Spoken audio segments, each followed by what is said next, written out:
I'm Jason Ryberg, currently in Salina, Kansas. This poem is called On the Road with Uncle Walt and Juice Newton. Woke up to the ancient alarm clock radio blaring next to my head with the latest mayhem from around the world and the fairly advanced stages of a Walt Whitman beard that I swear wasn't there when I went to bed.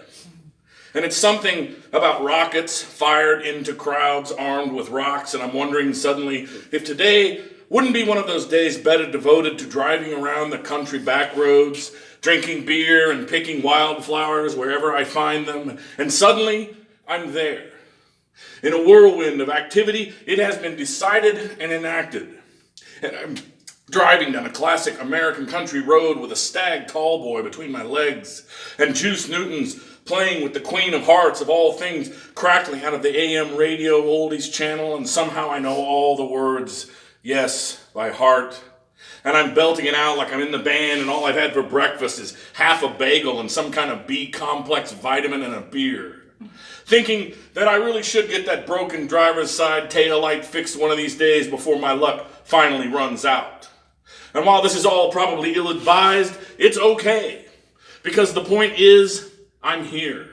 And I've become the invisible, all-seeing eye of the poem, maybe somebody else's poem, I don't know. Roving about the classically bucolic American countryside, tethered to nothing and beholden to no one. And I'm thinking how I'd love to have old Uncle Walt in the passenger seat next to me, singing along to Juice Newton or hanging his smiling head out of the window like a golden retriever or yellow lab, drunk and delirious on wind and sun, or standing next to me, laughing like madmen as we piss all our worldly cares away in a roadside ditch with wildflowers in our hair, wildflowers in our pockets, wildflowers in our fast approaching afternoon nappy time dreams. Whoa.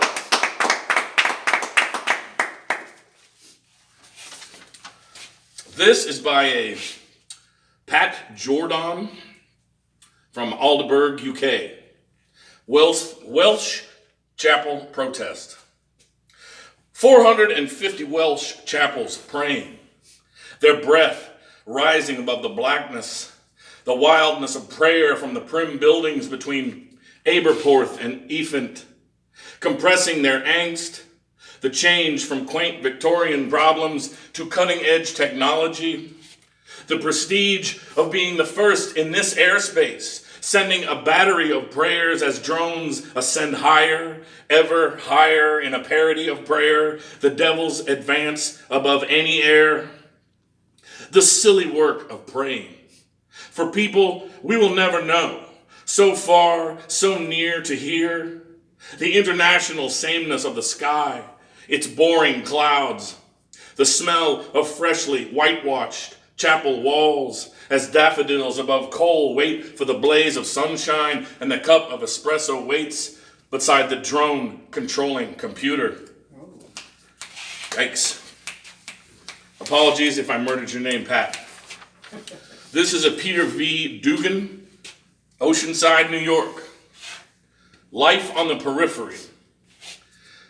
Balancing between the dream and reality, happiness walks a tightrope laden with heavy burden. Twilight blends with the city skyline, an image that paces and prowls the cage of society's state of mind. As commuters are herded like cattle, crowd onto the train.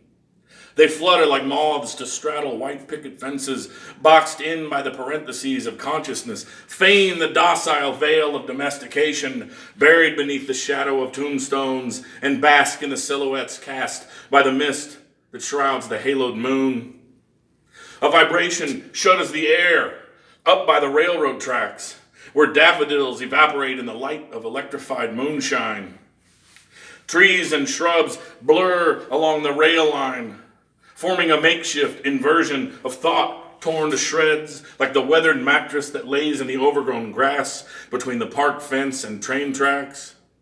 Jukebox rust drips in the air as teenagers perform a moon dance under neon lights, a celebration of immunity to the aroused void. Purple haloed streetlights turn the blacktop road red.